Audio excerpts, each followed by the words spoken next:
So,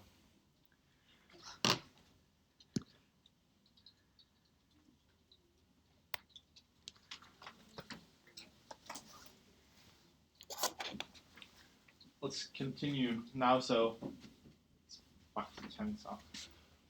So I've told you about the Sobel and Royan methods and how if you have lots of cases behind them, then there isn't much of a difference whether you use this method or the bootstrapping method. But sometimes in psychology, if you're doing like a nutritional trial or a clinical trial or something, you might have very few participants, and you might not be able to do this. So in this case, the recommendation is that we use a bootstrapping method. So it's still based on this product between the paths, but it's using a bootstrap method to estimate its significance. And so for this, we use the psych package. We'll also come across the psych package when we do, for example, Cronbach's alphas, or when we do factor analysis. So that will be soon. And in order to write a mediation model, this is sort of the code.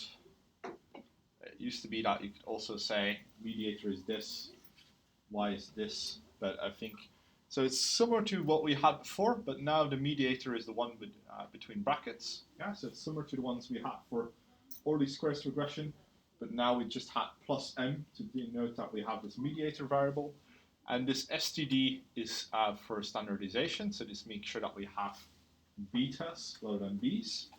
We feed it the data, and we tell it how much cases we want to like how many iterations from the bootstrap we want. Usually, it's just basically how long you want to wait. I would say anywhere above 1,000 is good, but 10,000 tends to be better. So after a while, it doesn't matter anymore because it will stabilize. But it's basically computing time. It's basically how long it will take your computer to calculate everything. And for this example, I've put plot as false because it will also generate a plot, and I just want to walk you through it.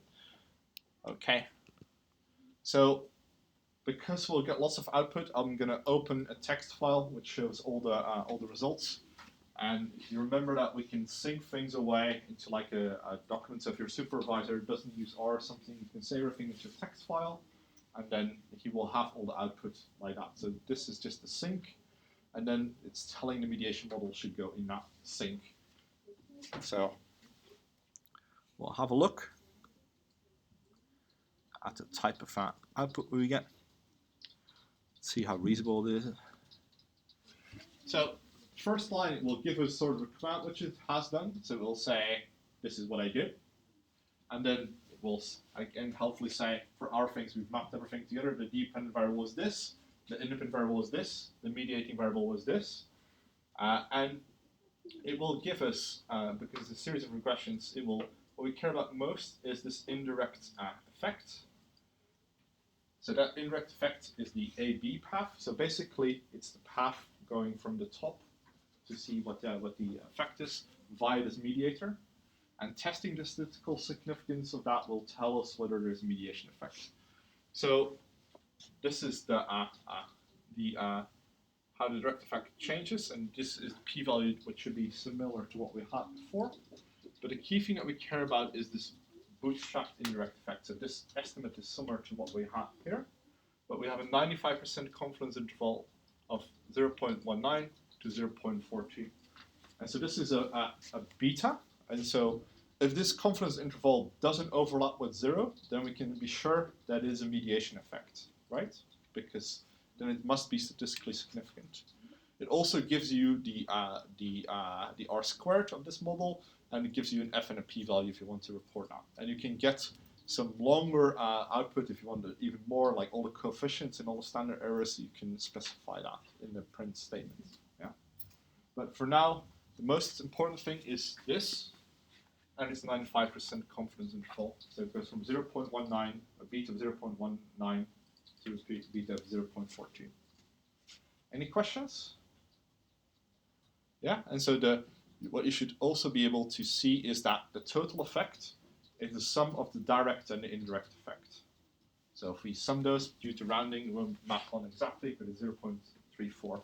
So the overall effect of x on y is constituted of this direct effect it has and this indirect effect it has by the mediator.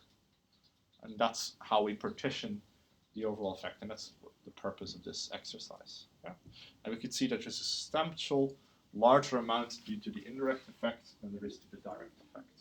So the total effect is considered as direct effect, indirect effect, and in our example, the indirect effect matters a lot more than the direct effect. Okay, so that's sort of the sample output which you will get.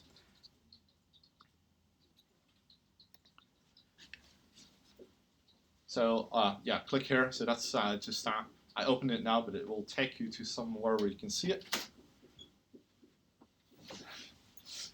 How would you write this up? You would say a mediation model with 10,000 bootstraps, so that's the number of bootstraps you've called, indicated the indirect path was significant, and then you have the beta that corresponds to the value which I said, and it's 0.19 to 0.43. I think in the previous one I didn't round it, or like it has rounded. So because I didn't set a seed, every single thing will be random, so there might be slight differentiations between 0.42 or 0.43, like depending on when you run it. And so you could also say this was done via the psych package if you wanted to write it up in the report. Yeah, that's typically how it would be reported. So you report this indirect path and it's 95% confidence interval. We can also make a plot showing this, and there's a different way again. You can do all sorts of plots. You could annotate your murmur diagram, but there are some ways in which to do it quite easy. And so we say you want it to be, if you're on Windows, you might prefer to have Windows meta file. This is a postscript, and a postscript is something which will be generated into a PDF if you're on a Mac or if you're on Linux. And so we tell it some attributes, like we don't want it to be horizontal, we want it to have a special paper. This sort of sets the margins around each corner. And then if we just do mediator diagram, mediation model, then we get this type of model that we had before. So it says relation between x and m, between m and y, and how the so you have C, the original direct effect, and C prime. C prime is what happens once we include the mediator in our model. So we can see that there's a drop from C to C prime. Yeah. Any questions? So this is how it would be typically reported, so how you would make this graph with the coefficients on it.